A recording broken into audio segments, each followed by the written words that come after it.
Hi guys, good morning. Ayan, makulimlim ang weather dito ngayon sa Upod, Sibuyan, Romblon. Ayan, kung nakikita nyo ang aking bahay is hindi pa talaga siya tapos. Pero okay lang yan.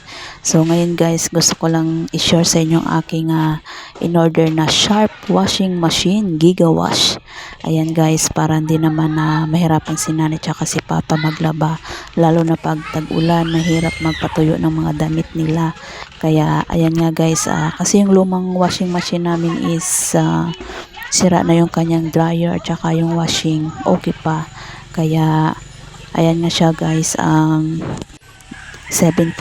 kilos. Ayan, kasi yung lumang washing namin is 6.5, kaya ngayon okay na siya. Ayan, ayan yung kanyang wash. Sana all wash. Ayan naman ang kanyang dryer. Ayan, o diba, bago na siya. So, ayan nga guys, katas siya ng YT. Salamat sa support nyo guys sa panonood kay G-Vlog channel.